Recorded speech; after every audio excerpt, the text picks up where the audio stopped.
Good morning, students.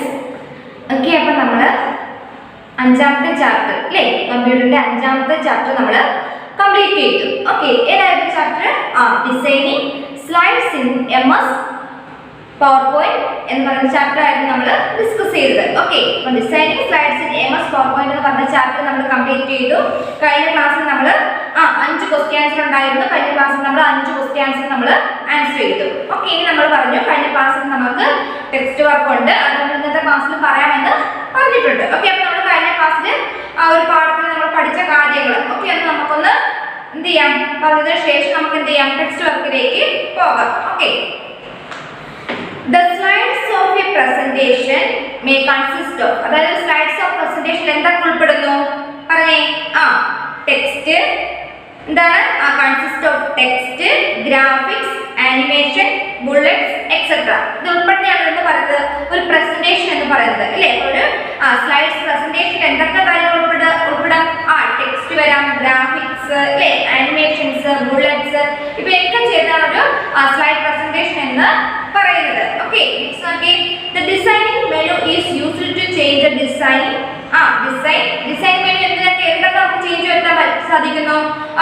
Design change വരുത്താൻ പറ്റുന്നു. അതുപോലെ കളേഴ്സ്, ഫോണ്ട് അല്ലേ ഓഫ് ദ സ്ലൈഡ്സ്, ഇതിനൊക്കെ ചേഞ്ച് വരുത്താനായിട്ട് നമുക്ക് യൂസ് ചെയ്യുന്നു. ഡിസൈൻ മെനുവിൽ പോയിട്ടാണ് നമ്മൾ എന്ത് ചെയ്തത്, ഇങ്ങനെയുള്ള കാര്യങ്ങൾ നമ്മൾ ചേഞ്ച് വരുത്തുന്നത്. അപ്പൊ പറയാം, the designing menu is used to change the design, color and font of the slides. പറഞ്ഞേ, the designing menu is used to change the design, color, slides. അങ്ങനെ പറഞ്ഞേ, design menu is used to change the design, color and font of the slides.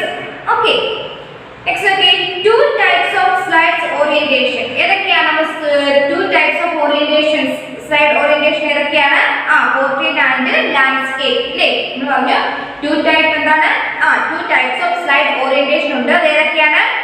Portrait and landscape. പറഞ്ഞേ, the 2 types of slide orientations are ഏതൊക്കെയാണ്? Portrait and landscape. Okay, അപ്പോൾ text വായിക്കുമ്പോൾ എന്താണ് portrait എന്നുള്ളതും എന്താണ് landscape എന്നുള്ളതൊക്കെ നമ്മൾ ടെക്സ്റ്റ് വായിച്ചപ്പോൾ നമ്മൾ പറഞ്ഞതാണ്. Okay, next okay, to change the font style of a slide. ഇനി എന്താണ്? ഒരു change the font style of the slide. ഒരു സ്ലൈഡിന്റെ ഫോണ്ട്, അതായത് അതിന്റെ വലുപ്പത്തിൽ ഫോണ്ട് സൈസിൽ നമുക്ക് ചേഞ്ച് വരുത്തണമെങ്കിൽ എങ്ങനെയാണ് ചേഞ്ച് വരുത്തുന്നത്? ക്ലിക്ക് ഫസ്റ്റ് എന്താ ചെയ്യുക, ഡിസൈൻ മെനു ക്ലിക്ക് ചെയ്യുക, അതിൽ എന്ത് ചെയ്യുക, ഫോണ്ട് അല്ലേ, ഫോണ്ട് എന്ന് പറഞ്ഞ ഓപ്ഷൻ ക്ലിക്ക് ചെയ്യുക. ഫോണ്ടിൽ എവിടെ പോവുക? ബിൽറ്റ് ഇൻ ഫോണ്ട് എന്ന് പറഞ്ഞ ഓപ്ഷൻ ക്ലിക്ക് ചെയ്യുക. അപ്പൊ എങ്ങനെയാണ്? ഡിസൈനിങ് മെനു എന്ത് ചെയ്യുക, ഫോണ്ട് അല്ലേ, ഫോണ്ട് എന്ന് പറയുന്ന ഓപ്ഷൻ ക്ലിക്ക് ചെയ്യുക. അതിൽ നിന്ന് നേരെ എവിടേക്ക് പോവാ? ബിൽറ്റ് ഇൻ ഫോണ്ട് എന്ന് പറഞ്ഞ ഓപ്ഷൻ നമ്മൾ ക്ലിക്ക് ചെയ്യുക. അപ്പൊ എങ്ങനെയാണ് നമുക്ക് എന്ത് ചെയ്യാൻ പറ്റുക? ഒരു ഫോണ്ടിന്റെ സ്റ്റൈലിനകത്ത് നമുക്ക് ചേഞ്ച് വരുത്താനായിട്ട് സാധിക്കും. അപ്പൊ ഏതൊക്കെ സ്റ്റെപ്സ് ആണുള്ളത്? ആദ്യം ഫസ്റ്റ് വൺ എന്താണ്? ഡിസൈനിങ് മെനു ക്ലിക്ക് ചെയ്യുക. ഡിസൈനിങ് മെനുവിൽ നിന്ന് എന്ത് ക്ലിക്ക് ചെയ്യുക? ഫോണ്ട് എന്ന് പറയുന്ന ഓപ്ഷൻ ക്ലിക്ക് ചെയ്യുക. ഫോണ്ടിൽ നിന്ന് എന്ത് ക്ലിക്ക് ചെയ്യുക? ബിൽറ്റ് ഇൻ ഫോണ്ട് എന്ന് പറയുന്ന ഓപ്ഷൻ ക്ലിക്ക് ചെയ്യുക. ഓക്കെ, നെക്സ്റ്റ് വൺ നോക്കേ, to change the background colour of the slide. എങ്ങനെയാണ് ഒരു സ്ലൈഡിന്റെ ബാക്ക്ഗ്രൗണ്ട് കളേഴ്സിന് ചേഞ്ച് വരുത്തുന്നത് അല്ലേ? ഒരു സ്ലൈഡിന്റെ ബാക്ക്ഗ്രൗണ്ട് കളേഴ്സിന് എങ്ങനെയാണ് ചേഞ്ച് വരുത്തുന്നത്? അപ്പൊ ഇതുപോലുള്ള സ്റ്റെപ്പുകളാണ്. എന്താണ്? ഫസ്റ്റ് എന്താണ്? ഡിസൈൻ മെനു ക്ലിക്ക് ചെയ്യുക. അതിലെന്ത് ചെയ്യുക? നമ്മൾ ചേഞ്ച് കളറാണ്. അപ്പൊ എന്ത് ചെയ്യുക? ഡിസൈൻ മെനു ക്ലിക്ക് ചെയ്യുക. അതിന് എന്തിലേക്ക് പോവുക? കളർ എന്ന ഓപ്ഷൻ ക്ലിക്ക് ചെയ്യുക. കളർ എന്ത് ചെയ്യുക? Built in colours. എന്താണ്? ബിൽറ്റ് ഇൻ കളേഴ്സ് എന്ന് പറയുന്ന ഓപ്ഷൻ ക്ലിക്ക് ചെയ്യുക. അപ്പൊ നോക്കി, to change the background of colours of a slide. First one എന്താണ്? Click designing menu. എന്താണ്? Click design menu. Second one എന്താണ്? അതിൽ നിന്ന് എവിടെ ക്ലിക്ക് ചെയ്യുക? കളേഴ്സ് എന്ന് പറയുന്ന ഓപ്ഷൻ ക്ലിക്ക് ചെയ്യുക. കളേഴ്സിൽ നിന്ന് ക്ലിക്ക് ചെയ്യുക. ബിൽറ്റ് ഇൻ കളേഴ്സ് എന്ന് പറയുന്ന ഓപ്ഷൻ ക്ലിക്ക് ചെയ്യുക. അപ്പൊ ഇത്രയാണ് ഇന്നത്തെ ഒരു 5ാമത്തെ ചാപ്റ്ററിലെ ഇമ്പോർട്ടന്റ് പോർഷൻസ് എന്ന് പറയുന്നത് കേട്ടോ. അവിടെ റീക്യാപ്പ് പറഞ്ഞു കൊടുത്തേക്കുന്നുണ്ടോ? അപ്പൊ ആ ഒരു പോർഷൻ ആണ് ചിലപ്പം റീഡ് ചെയ്തത്. ഓക്കെ, നമുക്കിനി ടെക്സ്റ്റ് വർക്കിലേക്ക് പോകാം. ഓക്കെ, ഫസ്റ്റ് വൺ നോക്കി, ഫില്ലിംഗ് ദ ബ്ലാങ്ക്സ് ആണ്. എല്ലാവരും ഇപ്പൊ തന്നെ എന്ത് ചെയ്തു പോവാ? ടെക്സ്റ്റിൽ ഫില്ല് ചെയ്യുക. പിന്നീട് എന്ത് ചെയ്യുക? നോട്ട്ബുക്കിലോട്ട് കൂടെ എന്ത് ചെയ്യണം? ഫില്ലിംഗ് ദ ബ്ലാങ്ക്സ് ക്വസ്റ്റ്യൻസ് എഴുതി ആൻസേഴ്സ് എഴുതണം കേട്ടോ. അപ്പൊ ടെക്സ്റ്റ് എഴുതാൻ ടെക്സ്റ്റിൽ ഇപ്പൊ ക്ലാസ് കണ്ടിട്ട് ടെക്സ്റ്റിലോട്ട് എഴുതുക. എന്നിട്ട് എന്ത് ചെയ്യുക? നോട്ട്ബുക്കിലൂടെ എന്ത് ചെയ്യണം? ഈ ഫില്ലിംഗ് ദ ബ്ലാങ്ക്സ് എഴുതണം കേട്ടോ. ട്രൂ ഓർ ഫാൾസ് ടെക്സ്റ്റിൽ മാത്രം ചെയ്താൽ മതി, നോട്ട്ബുക്കിൽ ചെയ്യേണ്ട. അതുപോലെ മാച്ച് ദ ഫോളോവിങ് ടെക്സ്റ്റിൽ മാത്രം ചെയ്താൽ മതി, നോട്ട്ബുക്കിൽ ചെയ്യേണ്ട.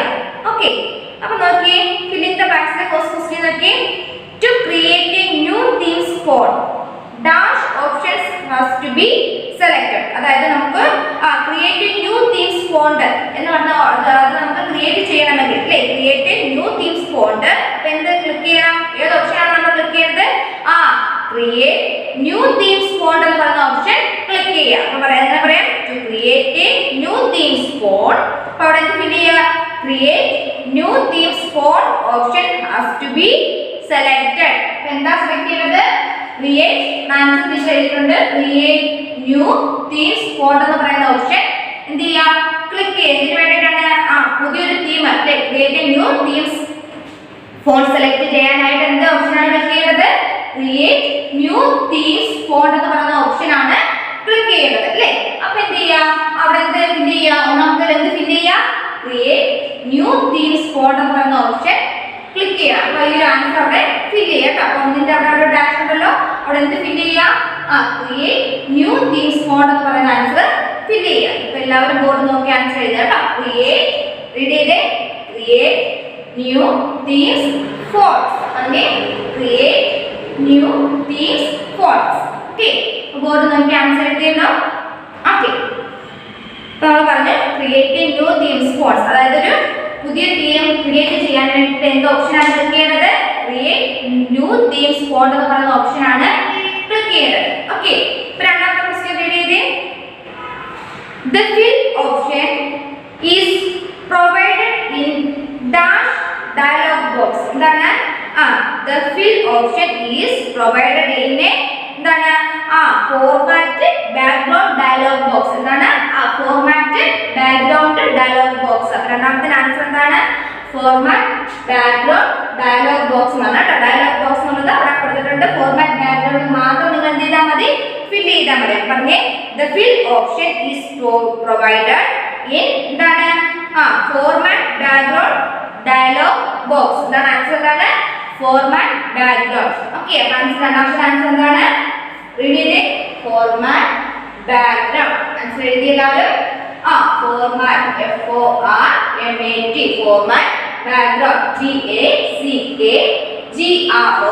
BACKGROUND എന്താണ് ഫോർമാറ്റ് ബാക്ക്ഗ്രൗണ്ട് എന്ന് പറയുന്ന ഓപ്ഷൻ ക്ലിക്ക് ചെയ്യും ഓക്കെ അപ്പോൾ ഫോർമാറ്റ് ബാക്ക്ഗ്രൗണ്ട് ആണ് എടുക്കേണ്ടത് അപ്പോൾ ഫോർമാറ്റ് ബാക്ക്ഗ്രൗണ്ട് ഡയലോഗ് ബോക്സ് ആണ് കേട്ടോ അപ്പോൾ ആൻസർ അവിടെ അത് ഫിൽ ചെയ്യുക കേട്ടോ അടുത്ത മൂന്നാമത്തെ ക്വസ്റ്റ്യൻ റീഡ് ചെയ്തേ dash and dash are two types of slide orientation okay നമ്മളിപ്പോൾ പറഞ്ഞതേ ഉള്ളൂ dash and dash are two types of slide orientation ഏതാണ് ആൻസർ പറഞ്ഞേ portrait and landscape എന്താണ് portrait and landscape എന്ന് എഴുതാം അല്ലെങ്കിൽ landscape and portrait എന്ന് എഴുതിയാൽ കുഴപ്പമില്ല കേട്ടോ landscape and portrait are the two types of slide orientation മൂന്നാമത്തെ അവിടെ എന്ത് ഫിൽ ചെയ്യാം landscape and portrait പറഞ്ഞേ landscape and portrait are two types of slide orientation പറഞ്ഞേ landscape and portrait are two types of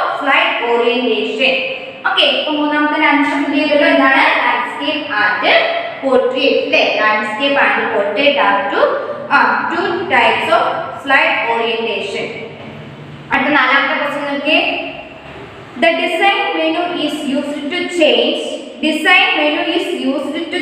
എന്തിനൊക്കെ ചേഞ്ച് വരുത്താൻ പറ്റും ഡിസൈൻ മെനു പറഞ്ഞത് ഏതൊക്കെയാണ് ഡിസൈൻ കളേഴ്സ് ആൻഡ് ഫോണ്ട് അല്ലേ design menu is used to change the design colour and font അപ്പോൾ question എന്താണ് design menu is used to change എന്തൊക്കെയാണ് design colour and font അപ്പോൾ മൂന്ന് ഡാഷ് ആണുള്ളത് അപ്പോൾ ആദ്യത്തെ എന്ത് എഴുതുക ഡിസൈൻ എഴുതുക രണ്ടാമത്തെ കളർ എഴുതുക ആൻഡ് കഴിഞ്ഞിട്ട് എന്ത് എഴുതുക ഫോണ്ട് എഴുതുക കേട്ടോ അപ്പോൾ നമ്മൾ പഠിച്ചതേ ഉള്ളൂ എന്താണ് design menu is use to change design colour and font അപ്പോൾ ആദ്യത്തെ ഫില്ലിൽ എന്ത് ചെയ്യുക ഡിസൈൻ ഫിൽ ചെയ്യുക രണ്ടാമത്തെ ഡാഷിൽ എന്ത് ഫിൽ ചെയ്യുക കളറിന് ഫിൽ ചെയ്യുക പിന്നെ ആൻഡ് നമ്മൾ കൊടുത്തിട്ടുണ്ട് പിന്നെ എന്ത് ചെയ്യുക ലാസ്റ്റ് എടുത്ത ആൻസർ എന്താണ് ഫോണ്ട് സൈസ് അല്ലേ ഫോണ്ട് ഓക്കെ അപ്പോൾ അങ്ങനെ പറയാം the designing menu is used to change design colour and font പറഞ്ഞേ designing menu is used to change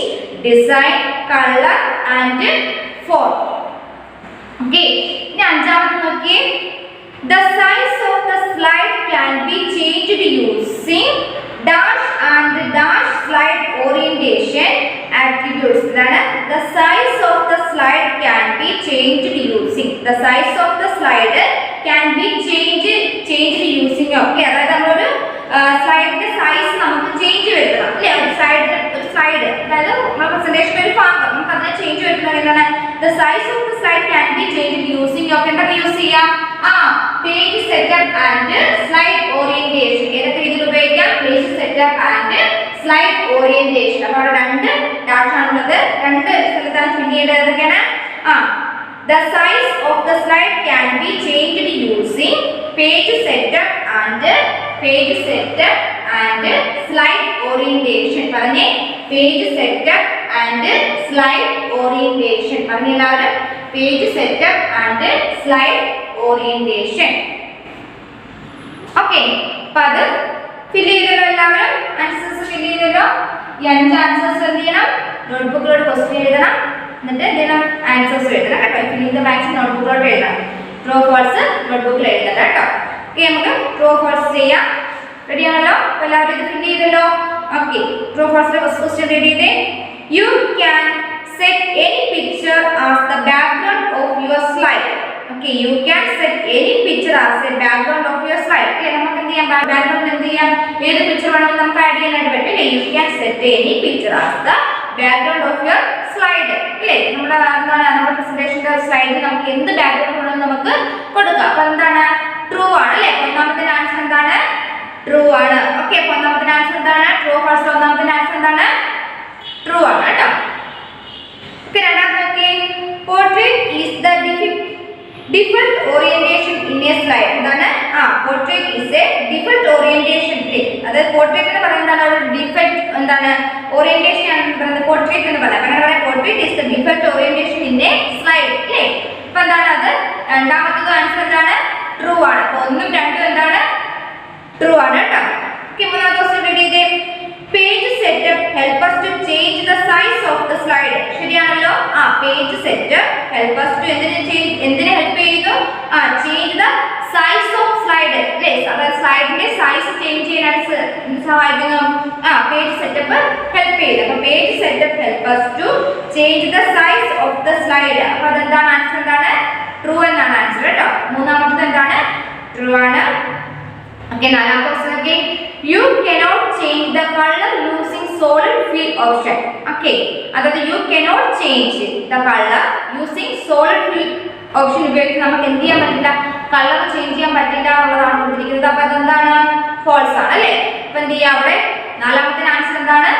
false എന്ന് കൊടുക്കുക. ഓക്കെ, അപ്പോൾ you cannot change the color using solid fill option. Okay, അപ്പോൾ അതിന്റെ answer എന്താണ്? ഫോൾസ് ആണ് കേട്ടോ. അപ്പോൾ അഞ്ചാമത്തെ ക്വസ്റ്റ്യൻ റെഡി ചെയ്തേ.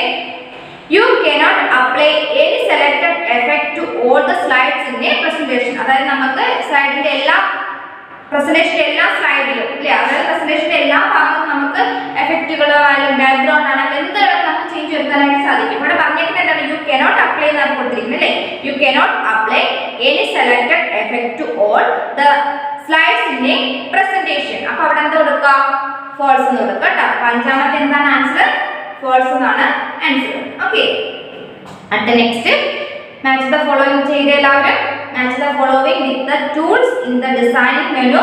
ടൂൾ ബാർ ആണ്. ഡിസൈനിങ് മെനുവിലെ കുറച്ച് ടൂൾ ബാറിന്റെ പിക്ചേഴ്സ് കൊടുത്തിട്ടുണ്ട്. അപ്പോൾ അതിന് യോജിച്ച ടൂൾ ബാർ നിങ്ങൾ കണ്ടുപിടിക്കണം. അപ്പോൾ ടീച്ചർ ആൻസർ പറഞ്ഞുതരാം. നമുക്ക് നോക്കിയേ. To apply background style. എന്താണ്? ടു അപ്ലൈ ബാക്ക്ഗ്രൗണ്ട് സ്റ്റൈൽ അല്ലേ. അപ്പോൾ എന്താണത്? ഇതിലേതാണ് ആൻസർ? ലാസ്റ്റ് വൺ കണ്ടോ? ഇതൊരു പെയിന്റിന്റെ പിക്ചർ പോലെ കാണിക്കുന്നുണ്ടോ? ഇതാണ് അതിന്റെ ആൻസർ കേട്ടോ. അപ്ലൈ ബാക്ക്ഗ്രൗണ്ട് സ്റ്റൈൽ എന്ത് ചെയ്യാം? ഇവിടെ എന്ത് കൊടുക്കുക? ലാസ്റ്റ് വൺ എന്ത് കൊടുക്കുക? ഒന്നെന്ന് കൊടുക്കുക കേട്ടോ. ഇവിടെ എന്ത് കൊടുക്കുക? ഒന്നെന്ന് കൊടുക്കുക. രണ്ടാമത്തെ ഫോണ്ട്. എന്താണ്? ഫോണ്ട് അല്ലേ. ഫോണ്ട് എന്ന് പറയുമ്പോൾ എന്താണ് യൂസ് ചെയ്യുന്നത്? അതിന്റെ ഒരു ടൂൾ എന്ന് പറയുന്നത് എന്താണ്? ഈ എ ബോക്സിൽ എ എന്ന് കൊടുത്തേക്കുന്നുണ്ടോ? അതാണ് അതിന്റെ ടൂൾ എന്ന് പറയുന്നത്. ഫോണ്ടിന്റെ ടൂൾ എന്ന് പറയുന്നത് എന്താണ്? ആ ബോക്സിൽ എ ആയിട്ട് കൊടുത്തേക്കുന്നതാണ്. അപ്പോൾ അവിടെ എന്ത് കൊടുക്കുക? രണ്ടെന്ന് കൊടുക്കുക. അപ്പോൾ മൂന്നാമത്തെ പേജ് സെറ്റപ്പ്. ഓക്കെ, ഏതാണ്? പേജ് സെറ്റപ്പിന്റെ ടൂൾ ഏതാണ്? ഓക്കെ, പേജ് ഉണ്ടോ? പേജിന്റെ അവിടെ ഒരു 4 സൈഡിൽ വരച്ചേക്കുന്ന രീതിയിൽ ബോക്സ് പോലെ ചതുരം പോലെ കൊടുത്തേക്കുന്നുണ്ടോ? അപ്പോൾ അതാണ് മൂന്നാമത്തെ ആൻസർ. ഓക്കെ, 4 നോക്കിയേ. കളർ. ഓക്കെ, അതായത് ബോക്സിൽ കുറച്ച് കളേഴ്സ് കൊടുത്തേക്കുന്നുണ്ടോ, അപ്പൊ അതാണ് കളറിന്റെ ഒരു ടൂൾ എന്ന് പറയുന്നത്. അപ്പൊ എന്ത് ചെയ്യാം, ഇത് 4 കൊടുക്കുക. അഞ്ചാമത്തെ സ്ലൈഡ് ഓറിയന്റേഷൻ. എന്താണ്? ഓരോ സ്ലൈഡിന്റെ ഓറിയന്റേഷൻ, സ്ലൈഡിന്റെ ഓരോ ക്രമപ്പെടുത്തൽ. ഓറിയന്റേഷൻ എന്താണ്? ഇതാണ് കേട്ടോ. ഓരോ സ്ലൈഡ്സ് ആയിട്ട് കൊടുത്തേക്കുന്നുണ്ടോ, ഓരോ സ്ലൈഡ് ഓറിയന്റേഷന്റെ ടൂൾസ് ഏതാണ്? ഇതാണ് കേട്ടോ. അപ്പൊ അവിടെ എന്ത് കൊടുക്കുക, 5 കൊടുക്കുക. ഓക്കെ, അപ്പൊ നമ്മുടെ ടെക്സ്റ്റ് വർക്ക് കംപ്ലീറ്റ് ആയിരിക്കുകയാണ്. അപ്പൊ നിങ്ങൾ ക്വസ്റ്റ്യൻസ് നന്നായിട്ട് പഠിക്കുക. അതുപോലെ text work fill in the blanks നോട്ട്ബുക്കിലോട്ട് എഴുതുക. ട്രൂ ഓർ ഫാൾസ് നോട്ട്ബുക്കിൽ എഴുതണ്ട. അതുപോലെ മാച്ച് ദ ഫോളോയിങ്ങും ടെക്സ്റ്റിൽ മാത്രം ചെയ്താൽ മതി, നോട്ട്ബുക്കിൽ എഴുതണ്ട കേട്ടോ. ക്വസ്റ്റ്യൻ ആൻസറും അതുപോലെ ഫിൽ ഇൻ ദ ബ്ലാങ്ക്സ് മാത്രം എന്ത് ചെയ്താൽ മതി, നോട്ട്ബുക്കിൽ എഴുതിയാൽ മതി കേട്ടോ. ടെക്സ്റ്റ് നന്നായിട്ട് റീഡ് ചെയ്യണം. ടീച്ചറൊക്കെ നോക്കി ഐഡന്റിഫൈ ചെയ്ത് വേണം ടെക്സ്റ്റ് റീഡ് ചെയ്ത് പഠിക്കാനായിട്ട് കേട്ടോ. അപ്പോൾ എല്ലാവരും നന്നായിട്ട് പഠിക്കുക. Thank you. ഗുഡ് മോർണിംഗ് മക്കളെ. Good morning. എല്ലാവരും സുഖമായിട്ടിരിക്കുന്നോ? ഓക്കെ, നമുക്ക് കുറച്ച് മലയാളം പഠിച്ചാലോ? എല്ലാവരും റെഡിയല്ലേ? ടെക്സ്റ്റ് നോട്ട്ബുക്കൊക്കെ എടുത്തോ? എല്ലാവരും എടുത്തോ? ഓക്കെ, ഇപ്പൊ നമ്മൾ ഇന്ന് മലയാളത്തിലെ പുതിയൊരു ചാപ്റ്ററാണ് പഠിക്കാൻ പോകുന്നത്. പാഠം 13 കൃഷ്ണപരുന്ത്. എന്താ നമ്മുടെ പാഠത്തിന്റെ പേരെന്താ? കൃഷ്ണപരുന്ത്. പരുന്തിനെ എല്ലാവരും കണ്ടിട്ടുണ്ടായിരിക്കുമല്ലോ അല്ലേ? പരുന്തിനെ കാണാത്ത ആരെങ്കിലും ഉണ്ടോ? ഇല്ല, എല്ലാ ആൾക്കാരും കണ്ടിട്ടുള്ളതായിരിക്കും പരുന്തിനെ. നമ്മളതിലെ വയൽ പ്രദേശങ്ങളിലൊക്കെ നമ്മൾ നോക്കാമെങ്കിൽ മാനത്ത് വട്ടമിട്ട് ഇങ്ങനെ പറക്കുന്ന പരുന്തിനെ നമുക്ക് കാണാം. ഓക്കെ, അപ്പൊ നമ്മുടെ കൃഷ്ണപരുന്തിനെ കുറിച്ചാണ് നമ്മൾ ഈ പാഠത്തിൽ പഠിക്കാൻ പോകുന്നത്. പേര് പോലെ, നമ്മുടെ പാഠത്തിന്റെ പേര് പോലെ തന്നെ കൃഷ്ണപരുന്ത്, പരുന്തിനെ കുറിച്ചാണ് ഈ പാഠത്തിലുടനീളം നമ്മൾ പഠിക്കുന്നത്. ഒരു കഥയാണ് കൃഷ്ണപരുന്തിനെ കുറിച്ചുള്ള ഒരു ചെറിയ കഥ. ഓക്കെ, ഇപ്പൊ ടീച്ചർ ടെക്സ്റ്റ് വായിക്കാം, നിങ്ങൾ ശ്രദ്ധിച്ചിരിക്കണം. ടെക്സ്റ്റിലെ പേജ് നമ്പർ 73 എടുത്തോ എല്ലാവരും? ഓക്കെ, നമുക്ക് സ്റ്റാർട്ട് ചെയ്യാനോ നമ്മുടെ കഥ? എല്ലാവരും ശ്രദ്ധിച്ചിരിക്കണം.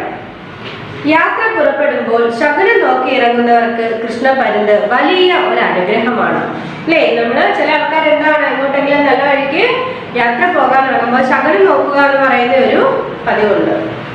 അതായത് നമ്മള് സദാനന്ദന്റെ സമയം, ആ സിനിമ എല്ലാവരും കണ്ടിട്ടുണ്ടായിരിക്കുമല്ലോ. അതില് കണ്ടിട്ടില്ലേ, നമ്മുടെ ദിലീപ് ഒരു വഴിക്ക് ഇറങ്ങാൻ നേരത്ത് ആരും പിറകിന്ന് വിളിക്കാൻ പാടില്ല. അപ്പൊ ദിലീപ് ഇറങ്ങുന്ന സമയത്ത് ദിലീപിന്റെ വൈഫ് എന്താണ്, കുടവും വെള്ളവും കൊണ്ട് അകത്തോട്ട് കയറാം അല്ലേ? അപ്പൊ അങ്ങനെ ശകുനം നോക്കി ഇറങ്ങുന്ന കുറെ ആൾക്കാരുണ്ട്. അതായത് ഏതെങ്കിലും നല്ല വഴിക്ക് പോകുമ്പോൾ നല്ല ആൾക്കാരൊക്കെ കണ്ടോണ്ടിറങ്ങണം, അല്ലെങ്കിൽ നല്ല കാര്യങ്ങൾ കണ്ടോണ്ടിറങ്ങണം. അങ്ങനെയൊക്കെ ശീലങ്ങൾ പിന്തുടരുന്ന കുറെ ആൾക്കാരുണ്ട്. അപ്പൊ അവർക്കൊക്കെ എന്താണ്, ഈ യാത്ര പുറപ്പെടാൻ ഇറങ്ങുമ്പോൾ മാനത്ത് ഇങ്ങനെ കൃഷ്ണപരുന്ത് വട്ടം വിട്ട് പറക്കുന്നത് എന്താണ്, അവർക്ക് വലിയ സന്തോഷമാണ്. അതായത് കൃഷ്ണപരുന്തിനെ ശകുനം കണ്ടുകൊണ്ട് ഇറങ്ങുന്നത് എന്താണ്, നല്ലതാണെന്നാണ് അവര് വിശ്വസിക്കുന്നത്. നോക്കിക്കോ, വീടിന് മുകളിലോ കുളത്തിനരികിലോ പാടത്തിന് മീതെയോ സദാ പറന്നുകൊണ്ടിരിക്കുന്ന കൃഷ്ണപരുന്തിനെ കാണുവാൻ എന്താണ് പ്രയാസം? ഈ പക്ഷി തന്നെയാണ് ഭക്തന്മാരുടെ ഗരുഡൻ. നമുക്കറിയാം, എന്താ, നമ്മുടെ വീടിന് മുകളിലായിരിക്കും ചിലപ്പോൾ ഈ പരുന്ത് പറക്കുന്നത്, അല്ലെങ്കിൽ ഏതെങ്കിലും കുളത്തിനരികിലൊക്കെ നമ്മൾ നോക്കാമെങ്കിൽ അതിന്റെ മുകളിൽ പറക്കുന്നതാണ്. പാടത്തിന്റെ അല്ലേ, വയലോര പ്രദേശങ്ങളിലും പാടത്തിന്റെ ഒക്കെ മുകളിൽ എന്താ, സദാ ഇങ്ങനെ കൃഷ്ണപരുന്ത് വട്ടമിട്ട് പറക്കുന്നത് നമുക്ക് കാണാം. നമ്മൾ ബീച്ചിലൊക്കെ പോകുമ്പോൾ നമ്മൾ കാണുമല്ലേ, മുകളിൽ ഇങ്ങനെ പരുന്ത് വട്ടമിട്ട് പറക്കുന്നത്. എന്താണ്, എപ്പോഴും ഈ പരുന്തുകൾ ഈ സ്ഥലങ്ങളിലൊക്കെ ഇങ്ങനെ വട്ടമിട്ട് പറന്നുകൊണ്ടിരിക്കുകയാണ്. നോക്കിക്കേ, ഈ പക്ഷി തന്നെയാണ് ഭക്തന്മാരുടെ ഗരുഡൻ. നമുക്ക് കൃഷ്ണപരുന്തിനെ അല്ലെങ്കിൽ പരുന്തിനെ കാണാൻ നമുക്ക് മനസ്സിലൊരു ബഹുമാനം ഉണ്ടല്ലേ? എന്താണെന്നൊക്കെ പറയുമ്പോൾ നമ്മൾ കുറച്ച് ഭക്തിയോടെയാണല്ലേ അതിനെ കാണുന്നത്. ഭക്തിയും ഒരു എന്താ, ഗരുഡൻ പരുന്ത് എന്നൊക്കെ പറയുമ്പോൾ നമുക്ക് അതിൻ്റെ അടുത്ത് ഒരു ഭക്തിയുണ്ട് അല്ലേ? നമ്മൾ ദൈവങ്ങളെ ആരാധിക്കുന്ന പോലെ ചെറിയൊരു ആരാധന നമുക്ക് ഈ പക്ഷികളോടും ഉണ്ട്, പരുന്തിനോടും ഗരുഡനോടും ഒക്കെ ഇല്ലേ? ഇപ്പൊ എന്താ, ഭക്തന്മാരുടെ ഗരുഡൻ തന്നെയാണ് എന്ത്, പരുന്തെന്ന് പറയുന്നത്. പുതുമഴയ്ക്ക് ശേഷം പാടങ്ങളുടെ വരമ്പുകളെല്ലാം ചത്ത ഞണ്ടുകളുടെ തോടുകൾ കൊണ്ട് നിറഞ്ഞു കാണാറില്ലേ അല്ലേ? നല്ലൊരു മഴ പെയ്തതിനു ശേഷം നമ്മൾ തോട്ട് വരമ്പൂടൊക്കെ പോവുകയാണെങ്കിൽ എന്താ, ഞണ്ടിന്റെ അവശിഷ്ടങ്ങളൊക്കെ നമുക്ക് അവിടെ കിടക്കുന്നത് കാണാം. ഇതിന് പ്രധാന കാരണം പരുന്ത് തന്നെയാണ്. അപ്പൊ ഇങ്ങനെ ഞണ്ടുകളുടെ തോടൊക്കെ കിടക്കാൻ കാരണക്കാരൻ ആരാണ്? പരുന്താണ്. പാടത്ത് വെള്ളം നിറയുവാൻ തുടങ്ങിയാൽ ഉടനെ തന്നെ ഞണ്ടുകൾ ആയിരക്കണക്കിന് പുറത്തിറങ്ങി നടക്കുവാൻ തുടങ്ങും. പാടത്ത് വെള്ളം കയറി കഴിയുമ്പോഴത്തേനും എന്താണ്, ഞണ്ട് കരയിൽ കൂടി ഇങ്ങനെ നടക്കാൻ തുടങ്ങും. പരുന്തിന്റെ നല്ല കാലം, യാതൊരു പ്രയാസവും കൂടാതെ യഥേഷ്ടം തിന്നാൻ കഴിയുന്ന കാലമാണ്. അപ്പൊ ഞണ്ടുകളുടെ എണ്ണം കൂടുമ്പം എന്താ, നമ്മുടെ പരുന്തിന് നല്ല കാലമാണ്. കാരണം ഒത്തിരി ഭക്ഷണം അല്ലേ, ഞണ്ടൊക്കെയാണ് പരുന്തിന്റെ ഭക്ഷണം എന്ന് പറയുന്നത്. അപ്പൊ ഒത്തിരി ഭക്ഷണം കഴിക്കാൻ കിട്ടുന്ന ഒരു അവസരമാണ് ഈ ഞണ്ടുകളുടെ ഈ വളർച്ച എന്ന് പറയുന്നത്. പാടത്തിനു മീതെ പറന്ന് പെട്ടെന്നൊരു ചരിച്ച് കാലുകൾ താഴ്ന്നിറങ്ങി ഒരു റാഞ്ചൻ. ഇതിനിടയ്ക്ക് ഒരു ഞണ്ട് കാലുകളെ പരന്ന് എങ്ങനെയാ വന്ന് പെട്ടെന്ന് ഞണ്ടിനെ പിടിക്കുന്നത്? എങ്ങനെയാ വന്ന് പിടിക്കുന്നത് അല്ലേ? പാടത്തിന് മീതെ പറന്ന് പെട്ടെന്നൊന്ന് ചരിഞ്ഞ് താഴോട്ട് വന്ന് നമ്മൾ കണ്ടിട്ടില്ലേ? പരന്നൊക്കെ ഇങ്ങനെ പറന്ന് വന്ന് താഴോട്ടൊന്ന് ഇറങ്ങി കാല് പയ്യെ ചെറുതായിട്ടൊന്ന് താഴ്ത്തിയിട്ട് ഒറ്റ പൊക്ക അല്ലേ? ആ പൊങ്ങി പോകുന്ന സമയത്ത് അതിന്റെ കാലിൽ എന്തും കാണും? ഒരു ഞണ്ടും ഉറപ്പായിട്ടും ഉണ്ടായിരിക്കും. ഞണ്ടിനെ പറക്കുമ്പോൾ തന്നെ തിന്നാൻ പറ്റാത്തതിനാൽ അതിനെയും കൊണ്ട് വരമ്പിൽ വന്നിരിക്കും. അപ്പൊ ഈ പറന്നു പോകുന്ന വഴിക്ക് ഞണ്ടിനെ തിന്നാൻ പറ്റത്തില്ല. ഞണ്ടിന് തോടൊക്കെ ഉള്ളതല്ലേ, പെട്ടെന്ന് കൊത്തിയത് തിന്നാൻ പറ്റത്തില്ല. അപ്പൊ എന്ത് ചെയ്യും? ഇങ്ങനെ പറന്നു പോകുന്ന വഴിക്ക് ഞണ്ടിനെ തിന്നാൻ പറ്റാത്തത് കാരണം ഏതെങ്കിലും പാടത്തിന്റെ വരമ്പിൽ ഇങ്ങനെ ആ ഞണ്ടിനെ കൊണ്ട് വന്നിരിക്കും. എന്നിട്ട് എന്ത് ചെയ്യും നോക്കിക്കേ? വന്നിരുന്ന ഉടനെ ഞണ്ടിനെ മലർത്തിയിട്ട് കൊക്കുകൊണ്ട് വളരെ എളുപ്പത്തിൽ അതിന്റെ അടിവയർ കുത്തിക്കീറി അകത്തുള്ള മാംസം എടുത്തു വെക്കും. അപ്പൊ എങ്ങനെയാണ്? ഞണ്ടിനെ കൊണ്ട് ആ വരമ്പത്ത് വന്നിരുന്നു, ഞണ്ടിനെ അങ്ങോട്ട് കാത്തു വെച്ചിട്ട് എന്ത് ചെയ്യുന്നു? ആ പരുന്നിന്റെ ഒക്കെ കൊക്ക് നമുക്ക് അറിയാല്ലേ, വളരെ ഇങ്ങനെ കൂർത്ത് നല്ല ഷർപ്പായിട്ടുള്ള അല്ലെ, ഇങ്ങനെ കൂർത്തിരിക്കുന്ന വളർന്നിരിക്കുന്ന കൊക്കാണ്. അപ്പൊ ആ കൊക്ക് കൊണ്ട് തന്നെ ഒരു ഒറ്റ കൊത്ത് ഞണ്ടിന്റെ വയറ്റിലെ ആ ഒരു തോടിലോട്ട് ഒരു ഒറ്റ കൊത്ത്, ആ തോട് പൊട്ട് അതിന്റെ അകത്തിരിക്കുന്ന മാംസം എടുത്ത് കഴിക്കുകയും ചെയ്യും. നോക്കിക്കേ, ഇത് കഴിഞ്ഞാൽ ഉടനെ വീണ്ടും വേട്ട തുടങ്ങുവേ. ഒരു ഞണ്ടിനെ പോയി പിടിച്ചുകൊണ്ട് വന്ന് പാടത്തിങ്ങനെ പാടവരമ്പത്തിട്ട് കൊത്തി അതിന്റെ മാംസം തിന്നിട്ട് എന്താ, അതിനെ ഉപേക്ഷിച്ചിട്ട് എന്താ, അടുത്തതിനെ പിടിക്കാനായിട്ട് വീണ്ടും പോകും. ഒരു മണിക്കൂറിനുള്ളിൽ 30ഓ അതിലധികമോ ഞണ്ടുകളെ ഈ വിധം തിന്നു തീർക്കാൻ പരുന്തിന് യാതൊരു പ്രയാസവും ഇല്ല. അപ്പൊ എന്താ, ഒരു മണിക്കൂറിനുള്ളിൽ ഇത്തരത്തില് 30 അല്ലെങ്കിൽ അതിൽ കൂടുതലോ ഞണ്ടുകളെ ഇങ്ങനെ പിടിച്ച് തിന്നുന്നതിന് പരുന്തിന് യാതൊരു പ്രയാസവും അല്ല. എന്ന് വെച്ചാൽ വരിക, പറന്നിരക, ഒരു ഞണ്ടിനെ കൊണ്ട് പോവുക, ഏതെങ്കിലും പാടവരമ്പത്ത് പോയിരുന്ന അതിനെ കഴിച്ചിട്ട് വീണ്ടും അടുത്ത ആളെ പിടിക്കാനാണ് അല്ലേ. അങ്ങനെ ഒരു മണിക്കൂറിനുള്ളിൽ 30 അതിലധികമോ ഞണ്ടുകളെ തിന്നു തീർക്കാനില്ലേ, ഈ വിധം തിന്നു തീർക്കാൻ പരുന്തിന് യാതൊരു പ്രയാസവും ഇല്ലെന്നാണ് പറയുന്നത്. നോക്കിക്കേ, പരുന്തിന്റെ ആഹാരം മേൽപ്പറഞ്ഞ ഞണ്ട്, പുല്ലോന്ത്, മീൻ, പാമ്പ്, പക്ഷിക്കുഞ്ഞുങ്ങൾ എന്നിവയാണ്. മീനിനോടും ഞണ്ടിനോടും പ്രത്യേക പ്രതിപത്തി ഉള്ളതിനാൽ ജലാശയങ്ങൾക്കരികെയാണ് പരുന്തിന്റെ താവളം. എന്താണ് പരുന്തിന്റെ ആഹാരം? എന്തൊക്കെയാണ്? നമ്മൾ ഏറ്റവും ഞണ്ട് അല്ലേ, മെയിനായിട്ട് ഞണ്ടുണ്ട്, പുല്ലോന്ത്, നമ്മൾ ഈ ചെടിയുടെയും പുല്ലിന്റെയും കിടക്കുന്ന ചെറിയ ഓന്തുണ്ടല്ലോ, പുല്ലോന്ത്, മീൻ, പാമ്പ്, പക്ഷിക്കുഞ്ഞുങ്ങൾ തുടങ്ങിയവയൊക്കെയാണ് പരുന്തിന്റെ പ്രധാനപ്പെട്ട ആഹാരങ്ങൾ എന്ന് പറയുന്നത്. അപ്പൊ മീനിനോടും ഞണ്ടിനോടും പ്രത്യേകം പ്രതിപത്തി ഉള്ളതിനാൽ ജലാശയങ്ങൾക്കരികെയാണ് പരുന്തിന്റെ താവളം. അപ്പൊ എന്താണ്, മീനിനോടും ഞണ്ടിനോടും ആണല്ലേ കൂടുതലായിട്ടൊരു ഇഷ്ടം. ഈ പ്രത്യേകമായിട്ടുള്ള അടുപ്പ് ആരോടാണ്? മീനിനോടും ഞണ്ടിനോടും അല്ലേ. ഇതിനെ തിന്നാനാണ് പരുന്തിന് കൂടുതൽ താല്പര്യം. അതുകൊണ്ട് തന്നെ അത് രണ്ടും ഉള്ളിടത്തായിരിക്കും, മീനും ഞണ്ടും ഉള്ള സ്ഥലത്തായിരിക്കും കൂടുതലായിട്ടും പരുന്തിന്റെ താവളം എന്ന് പറയുന്നത് അല്ലേ, പരുന്ത് താമസിക്കുന്നത്. അതായത് ജലാശയങ്ങൾക്ക്, മീനും ഞണ്ടൊക്കെ കാണുന്ന എവിടെ? ജലാശയങ്ങൾ. അപ്പൊ ജലാശയങ്ങൾക്ക് അരികെയായിരിക്കും എപ്പോഴും പരുന്തിന്റെ താവളം എന്ന് പറയുന്നത്. കടലോരത്ത് തിരമാലകൾക്ക് മീതെ വല്ല ചെറുജന്തുക്കളും ചത്തുപാർന്നത് കണ്ടാൽ നിർഭയം അവയെ റാഞ്ചിയെടുക്കുന്നതിന് പരുന്തിന് പ്രത്യേക സാമർത്ഥ്യം ഉണ്ട്. നമുക്ക് തന്നെ അറിയാം, നമ്മൾ ബീച്ചിലൊക്കെ പോകുമ്പോൾ പരുന്ത് ഇങ്ങനെ വട്ടമിട്ട് കുറച്ച് സ്ഥലങ്ങളിൽ ഇങ്ങനെ പ്രത്യേകില്ലേ കുറെ പരുന്തുകൾ ഇങ്ങനെ ചുറ്റി കറങ്ങുന്നതാണ്. അപ്പൊ ഒന്നുകിൽ അവിടെ എന്തായിരിക്കും, വല്ല ജീവികളും ചത്തു വന്ന് കിടക്കുമായിരിക്കും, അല്ലെങ്കിൽ മീനോ ഒക്കെ അഴുകിയോ ചത്തോ ഒക്കെ വന്ന് കിടക്കുന്നുണ്ടായിരിക്കും. അതിനെ റാഞ്ചി എടുത്തുകൊണ്ട് പോകാനാണ് ഇങ്ങനെ ഈ പരുന്ത് വട്ടമിട്ട് കിടന്ന് പറക്കുന്നത് അല്ലേ. കണ്ടോ, കടലോരത്ത് തിരമാലകൾക്ക് മീതെ വല്ല ചെറുജന്തുക്കളും ചത്തു വാർന്നത് കണ്ടാൽ നിർഭയം അവയെ റാഞ്ചി എടുക്കുന്നതിന് പരുന്തിന് പ്രത്യേക സാമർത്ഥ്യമുണ്ട്. അപ്പൊ എന്താണ്, പെട്ടെന്ന് തന്നെ വന്ന് ഒരു ഭയം ഇല്ലാതെ അല്ലേ, നിർഭയം, ഭയമൊന്നും കൂടാതെ തന്നെ പെട്ടെന്ന് വന്ന് അതിനെ റാഞ്ചി എടുത്തുകൊണ്ട് പോലുള്ള ആ കഴിവ് ആർക്കുണ്ട്? നമ്മുടെ പരുന്തിന് ഉണ്ട്. ചെറിയ ജാതി പാമ്പുകളെ വളരെ പഥ്യമായതിനാൽ ഈ പക്ഷി പാമ്പുകളുടെ എണ്ണത്തെ ചുരുക്കുന്നതിന് കുഞ്ഞൊരു സഹായം ചെയ്യുന്നുണ്ട്. അതായത് എന്താ, ചെറിയ ജാതി പാമ്പുകളെ വളരെ പഥ്യമായതല്ലേ, പഥ്യമായെന്ന് വെച്ചാൽ എന്താണ്, ഇഷ്ടം. ആ ചെറിയ പാമ്പുകളെ തിന്നാൻ ഈ പരുന്തുകൾക്ക് വളരെ ഇഷ്ടമാണ്.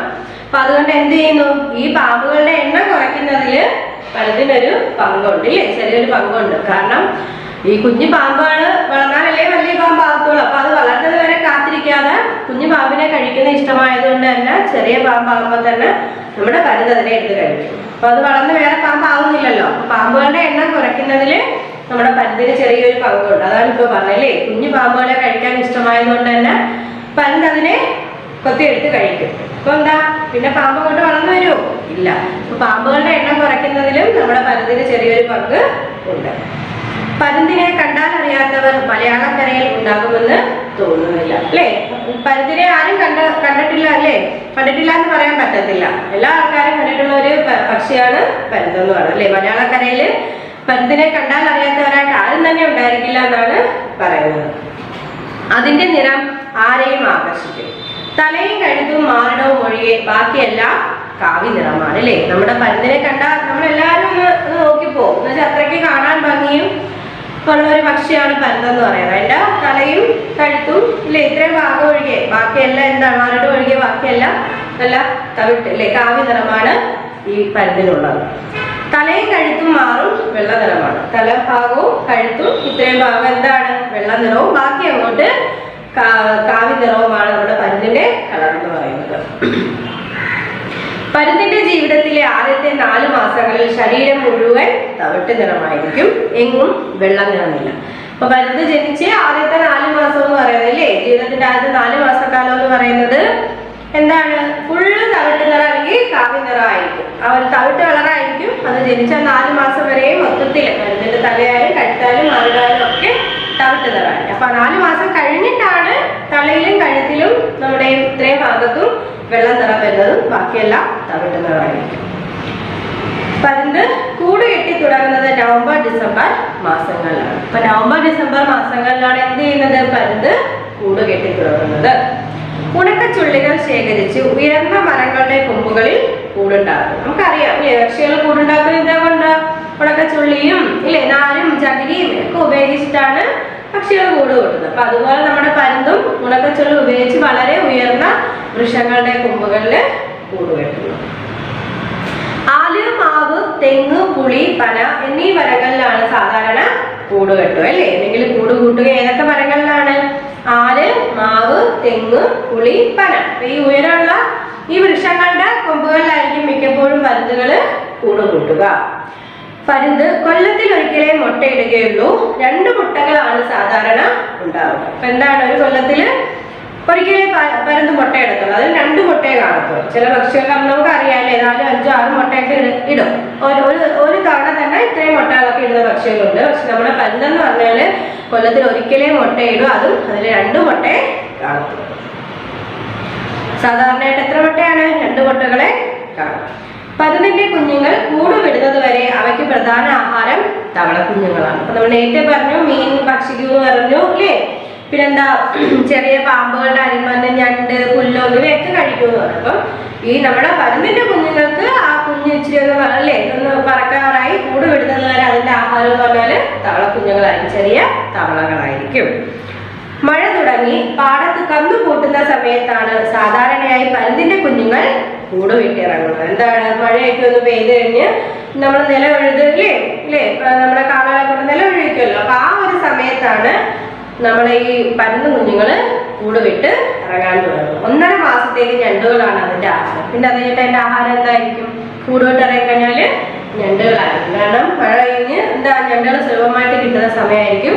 അപ്പൊ അവരുടെ മെയിൻ ആഹാരം എന്ന് പറയുന്നതും ഞണ്ടുകൾ തന്നെയായിരിക്കും.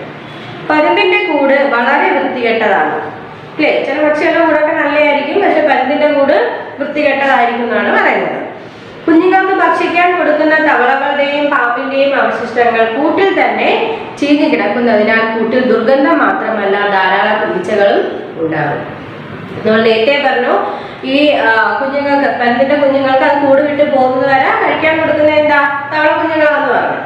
അപ്പൊ ആ തവളയുടെയും പാമ്പിന്റെയും ഒക്കെ അവശിഷ്ടങ്ങള് ആ കൂട്ടിൽ കിടന്നിട്ട് എന്തോ ചെയ്യും, ഒരു കഴിച്ചതിന്റെ ബാക്കി അവിടെ കിടന്ന് അതൊക്കെ ചീഞ്ഞളിഞ്ഞ് സ്മെല്ല് വരും അല്ലേ, ദുർഗന്ധം വരികയും അതുപോലെ തന്നെ അപ്പൊ ഒരു വസ്തു അവിടെ കിടന്ന് ചീഞ്ഞളിയുമ്പോൾ സ്വാഭാവികമായിട്ടും ഈച്ചയും വരും. അപ്പൊ അതുപോലെ ഈച്ചയും അതുപോലെ തന്നെ ദുർഗന്ധവും നിറഞ്ഞതായിരിക്കും ഈ പരുന്തിന്റെ കൂടുകൾ എന്ന് പറയുന്നത്. പരുന്തിന്റെ വംശത്തിൽപ്പെട്ട പക്ഷികൾക്കെല്ലാം ഒരു രാജകീയതയുണ്ട് അല്ലേ. പരുന്തിനും ഗരുഡനും ഒക്കെ എന്താണ്, ഒരു രാജകീയ സ്വഭാവമുണ്ട് അല്ലേ. നമുക്ക് ചെറിയ നമ്മൾ നേരത്തെ പറഞ്ഞില്ലേ, നമുക്ക് ചെറിയ ഭക്തിയും ഒക്കെ തോന്നുന്ന പക്ഷികളാണ് ഈ പരുന്തും ഗരുഡനും ഒക്കെ. അവയുടെ ഗാംഭീര്യവും ഭംഗിയും പ്രഭാവവും ധൈര്യവും പേരെടുത്തവയാണ് അല്ലേ. പരുന്തിന്റെ ആ ഒരു ഗരുഡന്റെ ഒക്കെ ധൈര്യവും ആ ഒരു ഗാംഭീര്യം അല്ലേ, കാണുമ്പോ നമുക്ക് കിട്ടുന്ന ആ ഒരു പ്രൗഢിയും ഒക്കെ എന്താണ്, ഇതൊക്കെ പേരെടുത്തവയാണ്. അതിനാലാകാം റോമക്കാരും അമേരിക്കക്കാരും അവയെ തങ്ങളുടെ രാഷ്ട്രീയ ചിഹ്നമായി കൊണ്ടാണ്. റോമക്കാരുടെ അമേരിക്കക്കാരുടെ രാഷ്ട്രീയ ചിഹ്നം എന്താ, പരുന്താണ് അല്ലേ. നമ്മുടെ നാട്ടിൽ പക്ഷികൾക്ക് പ്രത്യേക ചിഹ്നമില്ല, എങ്കിലും മഹാകവി വള്ളത്തോളിന്റെ കൃഷ്ണപരുന്ത് എന്ന കവിത ആ പക്ഷിക്ക് നൽകിയ ഏറ്റവും വലിയ ബഹുമതിയായി കരുതാം. അപ്പൊ നമ്മുടെ നാട്ടില് പക്ഷികൾക്ക് പ്രത്യേക ചിഹ്നമില്ലെങ്കിലും നമ്മുടെ വള്ളത്തോളിന്റെ ഒരു പ്രശസ്തമായ ഒരു കവിതയുണ്ട്, കൃഷ്ണപരുന്ത് എന്ന് പറയുന്നത്. അപ്പൊ ആ കവിത എന്താണെന്ന് പറയുന്നത്, ഈ പക്ഷിക്ക് നമുക്ക് കൊടുക്കാൻ പറ്റുന്ന ഏറ്റവും വലിയ ബഹുമതിയാണ് എന്ന് പറയുന്നത് വള്ളത്തോളിന്റെ കൃഷ്ണപരുന്ത് എന്ന് പറയുന്ന കവിത. നമ്മള് ഇത്രയേ ഉള്ളൂ, വളരെ ചെറിയ. നമ്മൾ എന്തായാലും പഠിക്കുന്ന കൃഷ്ണപരുന്തിനെ കുറിച്ചില്ലേ, കൃഷ്ണപരുന്തിനെ കുറിച്ചും കൃഷ്ണപരുന്തിന്റെ പ്രധാനപ്പെട്ട അല്ലെങ്കിൽ പരുന്തിന്റെ പ്രധാനപ്പെട്ട ആഹാരത്തെ കുറിച്ചും അവയുടെ ആ ഒരു ഞണ്ട് പിടിക്കുന്ന രീതികള് അല്ലെ, അതിന്റെ കൂടിനെ കുറിച്ച്, കുഞ്ഞുങ്ങളെ കുറിച്ച്. അപ്പൊ ആ ഒരു കാര്യം വളരെ ലളിതമായിട്ട് നമ്മൾ ഈ കൃഷ്ണപരുന്ത് എന്ന് പറയുന്ന നമ്മുടെ പാഠത്തിലൂടെ പഠിച്ചു. ഓക്കെ, എല്ലാവർക്കും ഇഷ്ടപ്പെട്ടോ നമ്മുടെ കുഞ്ഞൊരു പാഠം കൃഷ്ണപരുന്ത്? ഇഷ്ടപ്പെട്ടോ? പരുന്തിനെ കുറിച്ച്, നിങ്ങൾക്ക് പക്ഷികളെ കുറിച്ച് പഠിക്കാനും കേൾക്കാനും ഒക്കെ വളരെ ഇഷ്ടമായിരിക്കും അല്ലേ? അപ്പൊ നമ്മുടെ ഈ പാഠവും നമുക്ക് എല്ലാവർക്കും ഇഷ്ടപ്പെട്ടാണ്. ഓക്കെ, അപ്പൊ നമുക്ക് ഇനി ഇതിന്റെ പഠന പ്രവർത്തനങ്ങൾ ചെയ്താലോ? നോക്കിക്കേ, ആദ്യം പകരം പദം. പകരം പദത്തില് ആദ്യത്തെ വാക്ക് നോക്കൂ, ശകുനം നോക്കുക. എന്താണ് ശകുനം നോക്കുക? എന്താ അതിന്റെ അർത്ഥം? എന്താ നോക്കിക്കേ, ലക്ഷണം നോക്കുക. എന്താണ് ലക്ഷണം നോക്കുക? ശകുനം നോക്കുക, അർത്ഥം എന്താ? ലക്ഷണം നോക്കുക. അടുത്ത വാക്ക് കണ്ടോ, യഥേഷ്ടം. യഥേഷ്ടം എന്ന് വെച്ചാൽ ഇഷ്ടം പോലെ. എന്താണ് ഇഷ്ടം പോലെ. അടുത്ത വാക്ക് പുതുമഴ. പുതുമഴ എന്ന് വെച്ചാൽ എന്താ? ആദ്യം പെയ്യുന്ന മഴ. പുതുമഴ എന്താണ്? ആദ്യം പെയ്യുന്ന മഴ. അടുത്ത വാക്ക് കണ്ടോ, പ്രതിപത്തി. പ്രതിപത്തി എന്ന് വെച്ചാൽ എന്താ? പ്രത്യേകമായുള്ള അടുപ്പം അല്ലെങ്കിൽ ഇഷ്ടം. നമ്മൾ നേരത്തെ പറഞ്ഞു ഞണ്ടിനോട് നമ്മുടെ പരുന്തിന് കുറച്ച് പ്രതിപത്തി കൂടുതലാണെന്ന് പറഞ്ഞു അല്ലേ? ഇഷ്ടം, പ്രത്യേകമായുള്ള അടുപ്പം അല്ലെങ്കിൽ ഇഷ്ടം, അതാണ് പ്രതിപത്തിയുടെ അർത്ഥം. അടുത്ത വാക്ക് കണ്ടോ, നിർഭയം എന്ന് വെച്ചാൽ എന്താ? നിർഭയം, ഭയമില്ലാതെ. എന്താണ്? ഭയമില്ലാതെ. അടുത്ത വാക്ക് പഥ്യം. പഥ്യം അർത്ഥം എന്താ? ഇഷ്ടം. അടുത്ത വാക്ക് ബഹുമതി. ബഹുമതിയുടെ അർത്ഥം ബഹുമാനം. എന്താണ്? ബഹുമാനം. അപ്പൊ നമ്മള് പകരം പദമാണ് പഠിച്ചത്. അടുത്ത വാക്ക് ശകുനം നോക്കുക. എന്തായിരുന്നു അർത്ഥം? ലക്ഷണം നോക്കുക. യഥേഷ്ടം ഇഷ്ടം പോലെ. പുതുമഴ ആദ്യം പെയ്യുന്ന മഴ. പ്രതിപത്തി പ്രത്യേകമായുള്ള അടുപ്പം ഇഷ്ടം. നിർഭയം ഭയമില്ലാതെ. പഥ്യം ഇഷ്ടം. ബഹുമതി ബഹുമാനം. ഓക്കെ, പകരം പദം എല്ലാവർക്കും മനസ്സിലായില്ലേ? അടുത്ത നമുക്ക് വിപരീത പദം പഠിക്കാം. എന്ത് പഠിക്കാം? വിപരീത പദം. ആദ്യത്തെ വാക്ക് കണ്ടോ, അടുത്ത വാക്ക് കണ്ടോ, ഇറങ്ങുക. ഇറങ്ങുകക്ക് എന്താ നമ്മൾ വിപരീത പദം പറയുന്ന? കയറുക. എന്താണ്? കയറുക. അടുത്ത വാക്ക് നോക്കിക്കേ, ആകർഷണം. ആകർഷണത്തിന് നമുക്ക് എന്ത് വിപരീത പദം എഴുതാം? വികർഷണം. എന്തെഴുതാം? വികർഷണം. ആകർഷണം, വികർഷണം. ഓക്കെ, അടുത്ത വാക്ക് കണ്ട സാധാരണം. സാധാരണത്തിന് നമുക്ക് എന്ത് വിപരീത പദം പറയാം? സാധാരണം, അസാധാരണം. എന്തെഴുതാം നമുക്ക്? അസാധാരണം.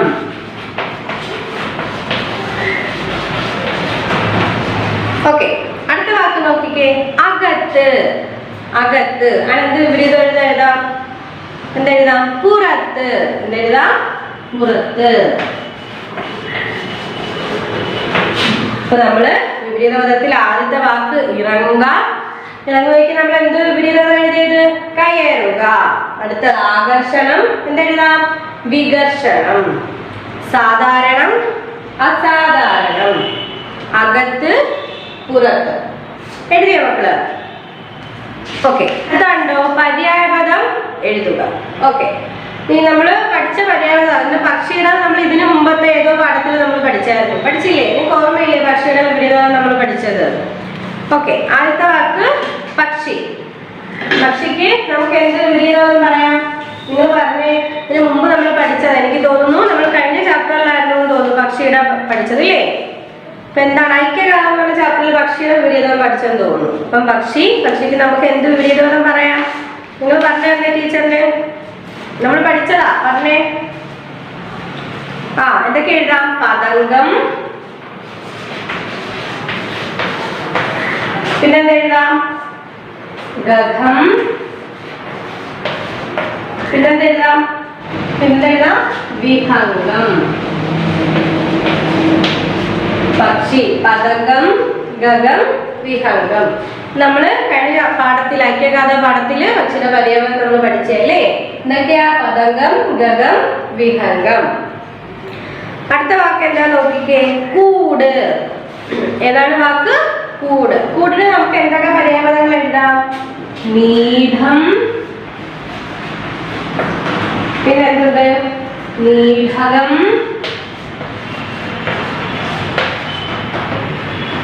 പിന്നെ ഒരു വാക്കും കൊണ്ട് കലയം. അപ്പൊ കൂടിന് നമുക്ക് എന്തൊക്കെ പര്യായപദങ്ങൾ എഴുതാം? നീടം, നീടകം, കലയം. ഓക്കെ, അപ്പൊ പക്ഷിക്ക് പര്യായപദം എഴുതാൻ പഠിച്ചു. പതംഗം, ഗഗം, വിഹംഗം. കൂടിന് എന്തൊക്കെ നമ്മൾ പറഞ്ഞു? നീടം, നീടകം, കലയം. അടുത്ത വാക്ക് ഏതാ നോക്കിക്കേ? പാമ്പ്. പാമ്പിന് നമുക്ക് എന്തൊക്കെ പര്യായപദം പറയാം? നിങ്ങൾ പറഞ്ഞേ, നമുക്ക് എന്തൊക്കെ എഴുതാം പാമ്പിന്? ഉരകം, പിന്നെന്ത് എഴുതാം? ഉരകം, ഫണി, ഉരകം, ഫണി, പിന്നെ അഹി. എന്തൊക്കെ എഴുതാം? ഉരകം, ഫണി, അഹി. ഇപ്പൊ നമ്മള് പാമ്പിന്റെ പര്യായപദം എഴുതാൻ പഠിച്ചു. എന്തൊക്കെ പഠിച്ചു? ഉരകം, ഫണി, അഹി. നമ്മള് എന്തൊക്കെ പറഞ്ഞു? ആദ്യത്തെ വാക്ക് ഏതായിരുന്നു? പക്ഷി. പക്ഷിക്ക് നമ്മൾ എന്തൊക്കെ പര്യായപദങ്ങൾ പറഞ്ഞു? പതംഗം, ഗഗം, വിഹംഗം. അടുത്ത വാക്ക് കൂട്. കൂടിന് എന്തൊക്കെ പര്യായപദങ്ങൾ പറഞ്ഞു? നീടം, നീടകം, കലയം. അടുത്ത വാക്ക് പാമ്പ്. പാമ്പിന് നമുക്ക് എന്തൊക്കെ പര്യായപദങ്ങൾ പറഞ്ഞു? ഉരകം, ഫണി, അഹി. ഓക്കെ, ഇനി തന്നേക്കുന്ന എന്താണ്? പിരിച്ചെഴുതുക അല്ലേ? നമുക്ക് പിരിച്ചെഴുതുക നോക്കിയാലോ. ആദ്യത്തെ വാക്ക് കണ്ടോ? മലർത്തിയിട്ട്. എങ്ങനെ നമ്മൾ പിരിച്ചെഴുതും? മലർത്തിയിട്ട്. നിങ്ങൾ ടീച്ചറിന് പറഞ്ഞു തന്നെ. മലർത്തിയിട്ട് എങ്ങനെ പിരിച്ചെഴുതാം? മലർത്തി അധികം ഇട്ട് അല്ലേ? മലർത്തിയിട്ട് എങ്ങനെ പിരിച്ചെഴുതും? മലർത്തി അധികം ഇട്ട്. അടുത്ത വാക്ക് കണ്ടോ? കൊത്തിക്കീറി. നമുക്ക് എങ്ങനെ പിരിച്ചെഴുതാം? കൊത്തിക്കീറി എങ്ങനെ പിരിച്ചെഴുതാം? കൊത്തി അധികം കീറി. കൊത്തിക്കീറി നമ്മൾ എങ്ങനെ പിരിച്ചെഴുതി? കൊത്തി അധികം കീറി. അടുത്ത വാക്ക് നോക്കിക്കേ. ഉണക്കച്ചുള്ളി. നമ്മൾ എങ്ങനെ പിരിച്ചെഴുതും? ഉണക്കച്ചുള്ളി എഴുതാം. ഉണക്ക അധികം ചുള്ളി.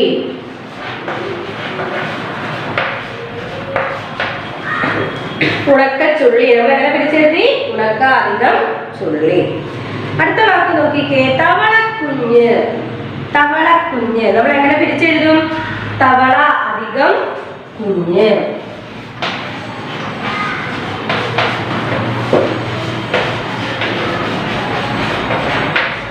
ഓക്കെ, ഇപ്പൊ നമ്മള് പിരിച്ചെഴുതുകയാണ് പഠിച്ചുകൊണ്ടിരിക്കുന്നത്.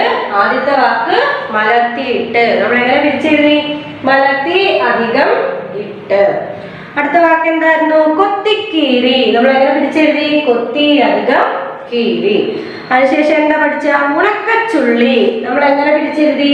ഉണക്ക അധികം ചുള്ളി. തവളക്കുഞ്ഞ് എങ്ങനെ എഴുതി? തവള അധികം കുഞ്ഞ്. മനസ്സിലായോ മക്കൾക്ക്? ഓക്കെ, അടുത്ത നോക്കിക്കേ. ചേർത്തെഴുതുക. നമുക്ക് ചേർത്തെഴുതിയാലോ.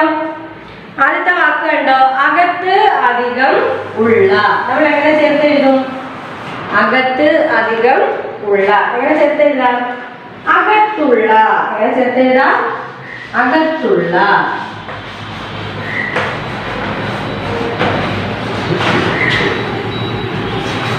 അടുത്ത വാക്ക് കണ്ടോ? അതിൽ പ്ലസ് അധികം. നമ്മൾ എങ്ങനെ ചേർത്തെഴുതും? അതിൽ പ്ലസ് അധികം. എങ്ങനെ എഴുതാം നമുക്ക്? അത്യധികം. എങ്ങനെ എഴുതാം? അത്യധികം. ഓക്കെ, അടുത്ത വാക്ക് നോക്കിക്കേ. പുല്ല് പ്ലസ് ഓന്ത്. നമുക്ക് എങ്ങനെ ചേർത്തെഴുതാം? പുല്ല് അധികം ഓന്ത്. എങ്ങനെ ചേർത്തെഴുതും? പുല്ലോന്ത്. നമുക്ക് എങ്ങനെ എഴുതാം? പുല്ലോന്ത്. ഓക്കെ, അടുത്ത വാക്ക് നോക്കിക്കേ. കുറഞ്ഞ് അധികം ഒരു. നമ്മൾ എങ്ങനെ ചേർത്തെഴുതും? കുറഞ്ഞ് അധികം ഒരു. എങ്ങനെ ചേർത്ത് എഴുതും? കുറഞ്ഞൊരു. എങ്ങനെ എഴുതാം നമുക്ക്? കുറഞ്ഞൊരു. ഓക്കെ, നമ്മള് ചേർത്ത് എഴുതാൻ പഠിച്ചു. ആദ്യത്തെ വാക്ക് അകത്ത് അധികം ഉള്ള. നമ്മൾ എങ്ങനെ ചേർത്ത് എഴുതി? അകത്തുള്ള. അത് കഴിഞ്ഞിട്ട് അതിൽ പ്ലസ് അധികം. നമ്മൾ എങ്ങനെ എഴുതി? അത്യധികം. പുല്ല് അധികം ഓന്ത്. എങ്ങനെ ചേർത്ത് എഴുതി? പുല്ലോന്ത്. അടുത്തത് കുറഞ്ഞ് അധികം ഒരു. എങ്ങനെ ചേർത്ത് എഴുതി? കുറഞ്ഞൊരു. അടുത്തുണ്ടോ? ശരിയായ പദം തിരഞ്ഞെടുത്തെഴുതുക. അതിന് തന്നേക്കുന്ന വാക്ക് കണ്ടോ? ഗരുഡൻ, ഗരുഡൻ. അതിലേതാണ് നമ്മുടെ കറക്റ്റ് വാക്കെന്ന് പറയുന്നത്? ഏതാണ്? രണ്ടാമത് കിടക്കുന്ന ഈ ഗരുഡനാണ് കറക്റ്റ് ആയിട്ടുള്ള വാക്ക്. ഗരുഡൻ. ഓക്കെ, അത് കഴിഞ്ഞിട്ട് തിരമാല, തിരമാല. അതിലേതാണ് കറക്റ്റ് വാക്ക്? ഏതായിരിക്കും? നമ്മുടെ രണ്ടാമത് കിടക്കുന്ന തിരമാല അല്ലേ? ഈ തിരമാലയാണ് കറക്റ്റ് വാക്ക്. ഏതാണ്? തിരമാല. അതിന് നോക്കിയ ഞണ്ട്, ഞണ്ട്. അല്ല, ഏതാ കറക്റ്റ് വാക്ക്? നിങ്ങൾ പറഞ്ഞു തന്നെ. അതിന് ശരിയായ പദം ഏതാ? ഞണ്ടാണോ ഞണ്ടാണോ? ഏതാണ്? രണ്ടാമത് നടക്കുന്ന ഞണ്ട്. ഓക്കെ, അപ്പൊ ആദ്യത്തതില് രണ്ടാമത് നടക്കുന്ന ഗരുഡൻ, അതിനുശേഷം രണ്ടാമത് നടക്കുന്ന വാക്ക് തിരമാല, അതിനുശേഷം രണ്ടാമത് നടക്കുന്ന വാക്ക് ഞണ്ട്. ഈ 3 വാക്കുകളാണ് അതിന്റെ ശരിയായ പദം എന്ന് പറയുന്നത്. ഓക്കെ, ഇനി അടുത്ത അർത്ഥ വ്യത്യാസം എഴുതുക. കണ്ടോ? പ്രഭാവം. അതിന്റെ അർത്ഥം എന്തായിരിക്കും? പ്രഭാവം എന്ന് വെച്ചാല് മഹിമ. ഇത് നമ്മളൊരു ചാപ്റ്ററിൽ പഠിച്ചതാണ്. ഈ പ്രഭാവവും പ്രഭവവും അല്ലേ? ആദ്യത്തെ പ്രഭാവം. പ്രഭാവത്തിന് നമുക്ക് എന്താർത്ഥം പറയാം? മഹിമ. എന്താർത്ഥം പറയാം? മഹിമ. പ്രഭാവം, മഹിമ. പ്രഭവം എന്ന് വെച്ചാൽ എന്താണ്? പ്രഭവം, പ്രഭവം എന്ന് വെച്ചാല് ഉത്പത്തി. എന്താണ്? ഉത്പത്തി. ആദ്യത്തെ പ്രഭാവം എന്ന് വെച്ചാൽ മഹിമ, പ്രഭവം എന്ന് വെച്ചാൽ ഉത്പത്തി. എന്താണ്? പ്രഭാവം എന്ന് വെച്ചാൽ മഹിമ, പ്രഭവം എന്ന് വെച്ചാൽ എന്തായിരിക്കും? ഉത്പത്തി. അടുത്ത വാക്ക് കണ്ടോ? ചിഹ്നം. കണ്ടോ? ചിഹ്നം എന്ന് വെച്ചാൽ എന്താണ്? ചിഹ്നം എന്ന് വെച്ചാല് ഛേദിക്കപ്പെട്ടത്. ചിഹ്നം എന്ന് വെച്ചാൽ എന്താണ്? ഛേദിക്കപ്പെട്ടത്. ചിഹ്നം എന്ന് വെച്ചാല് ഛേദിക്കപ്പെട്ടത്. ചിഹ്നം എന്ന് പറഞ്ഞാൽ എന്താണ്? ചിഹ്നം ഒരു അടയാളം. നമ്മൾ ചിഹ്നം എന്നൊക്കെ പറയുന്നത് ഒരു അടയാളം ഇടാൻ വേണ്ടി പറയുന്നില്ലേ? അപ്പം ചിഹ്നം എന്ന് വെച്ചാല് ഛേദിക്കപ്പെട്ടത്. ചിഹ്നം എന്ന് പറഞ്ഞാൽ ഒരു അടയാളം. ആദ്യം പ്രഭാവം. പ്രഭാവം എന്ന് വെച്ചാൽ എന്തായിരുന്നു? മഹിമ. പ്രഭവം എന്ന് പറഞ്ഞാല് ഉത്പത്തി. രണ്ടാമത് ചിഹ്നം എന്ന് പറഞ്ഞാൽ ഒരു ഛേദിക്കപ്പെട്ടത്. ചിഹ്നം അടയാളം. എഴുതിയോ? അടുത്ത കണ്ടോ? വാക്യത്തിൽ പ്രയോഗിക്കുക. അടുത്ത വാക്ക് കണ്ടോ? യഥേഷ്ടം. അത് നിങ്ങളൊരു വാക്യം ടീച്ചറിന് പറഞ്ഞ യഥേഷ്ടം പറഞ്ഞുതരാമോ? നമുക്ക് ഇങ്ങനെ പറയാം അല്ലേ? വടക്കേ ഇന്ത്യയിൽ മയിലുകൾ യഥേഷ്ടം സഞ്ചരിക്കുന്നത് കാണാം. അവിടെ യഥേഷ്ടം വന്നില്ലേ? ആ യഥേഷ്ടം വെച്ചിട്ട് നമ്മളൊരു വാക്യം ഉണ്ടാക്കി അല്ലേ? വടക്കേ ഇന്ത്യയിൽ മയിലുകൾ യഥേഷ്ടം സഞ്ചരിക്കുന്നത് കാണാം. യഥേഷ്ടം എന്ന് പറയുന്ന വാക്ക് വെച്ച് നമ്മളൊരു വാക്യം ഉണ്ടാക്കി. വടക്കേ ഇന്ത്യയിൽ മയിലുകൾ യഥേഷ്ടം സഞ്ചരിക്കുന്നത് കാണാം. അടുത്ത വാക്ക് കണ്ടോ? പദ്യം. പദ്യം എന്ന് വെച്ചാൽ നമ്മൾ നേരത്തെ പറഞ്ഞു. എന്തായിരുന്നു? നമ്മൾ പകരം പഠിച്ചൊക്കെ പറഞ്ഞതാണ്. പദ്യം എന്ന് പറഞ്ഞാൽ അതിന്റെ അർത്ഥം എന്താണ്? ഇഷ്ടം. അപ്പൊ ആ പദ്യം വെച്ച് നമ്മളൊരു വാക്കുണ്ടാകും. എന്താണ്? കോഴികൾക്ക് ചിതലുകളെ വളരെ പദ്യമായതിനാൽ എന്താ? മണ്ണ് ചികഞ്ഞാണിരയെ കണ്ടെത്തുന്നത്. കോഴികൾക്ക് ചിതലുകളെ വളരെ പദ്യമായതിനാൽ മണ്ണ് ചികഞ്ഞാണ് ഇരയെ കണ്ടെത്തുന്നത്. ഓക്കെ, അപ്പൊ നമ്മൾ ആ പദ്യത്തിന് നമ്മളൊരു വാക്യം ഉണ്ടാക്കി അല്ലേ? പദ്യം എന്ന് പറഞ്ഞ വാക്ക് വെച്ച് നമ്മളൊരു വാക്യം ഉണ്ടാക്കി. അടുത്ത വാക്ക് നോക്കിക്കേ, പ്രതിപത്തി. പ്രതിപത്തി എന്ന് വെച്ചാൽ എന്താണ്? എന്താ? ഞണ്ടുകളോടും മീനിനോടും പരുന്തിന് പ്രത്യേകം പ്രതിപത്തി ഉള്ളതിനാൽ അത് ജലാശയങ്ങൾക്കരികിലാണ് താമസിക്കുക. പ്രതിപത്തിയില്ലേ? കൂടുതൽ ഇഷ്ടം, താല്പര്യം ഒക്കെ ഉള്ളത് കൊണ്ട് പരുന്ത് എന്ത് ചെയ്യുന്നു? ജലാശയങ്ങൾക്കരികില് താമസിക്കും. നമ്മൾ ടെക്സ്റ്റിൽ കിടക്കുന്ന അതേ വാക്യം തന്നെ നമുക്കിവിടെ ഉപയോഗിക്കാം അല്ലേ? എന്താ? ഞണ്ടുകളോടും മീനിനോടും പരുന്തിന് പ്രത്യേകം പ്രതിപത്തി ഉള്ളതിനാൽ അത് ജലാശയങ്ങൾക്കരികിലാണ് താമസിക്കുന്നത്.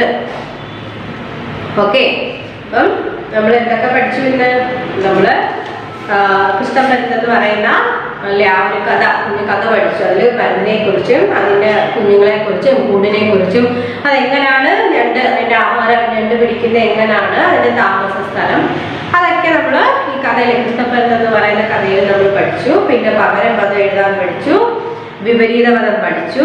പിന്നെ എന്ത് ചെയ്തു നമ്മള്? പര്യായപദം 3 വാക്കിന്റെ പര്യായപദം എഴുതി തിരിച്ചെഴുതാൻ പഠിച്ചു, ചേർത്തെഴുതുക പഠിച്ചു, ശരിയായ പദം തിരഞ്ഞെടുത്തെഴുതുക, അർത്ഥവ്യത്യാസം. ഓക്കെ, അർത്ഥവ്യത്യാസം എഴുതാൻ പഠിച്ചു, വാക്യത്തിൽ പ്രയോഗിക്കുക. ഇത്രയും കാര്യങ്ങൾ നമ്മളിത് പഠിച്ചു. ബാക്കി നമുക്ക് അടുത്ത ക്ലാസ്സിൽ പഠിക്കാം. ഓക്കെ, അപ്പൊ ഇന്ന് നമുക്ക് ഇത്രയും മതി. അപ്പൊ ഇന്ന് ടീച്ചർ പഠിപ്പിച്ച ഇത്രയുടെ നോട്ട്സ് ടീച്ചർ വീഡിയോയുടെ ബാക്കിൽ ഉൾപ്പെടുത്തിയേക്കാം. നിങ്ങൾ നോട്ട്സ് എഴുതി എടുക്കണം, പഠിക്കണം. നിങ്ങൾ എഴുതുന്ന നോട്ട്സ് നിങ്ങളുടെ കോപ്പിറൈറ്റ് ബുക്കിൽ എഴുതണം. ആ നോട്ട്സും ടീച്ചറിന് സെൻഡ് ചെയ്ത് തരണം. എന്നിട്ട് നമ്മുടെ കൃഷ്ണപ്പരുന്ത് വായിക്കുന്ന അല്ലേ സ്റ്റഡി ചെയ്യുന്ന വോയിസ് മെസ്സേജും റീഡ് ചെയ്യുന്ന വോയിസ് മെസ്സേജും ടീച്ചറിന് സെൻഡ് ചെയ്ത് തരണം.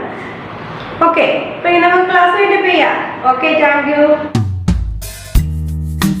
Deep in the shadows, I know it's hard to put one foot in front of the other. So far as the echo, where do we start?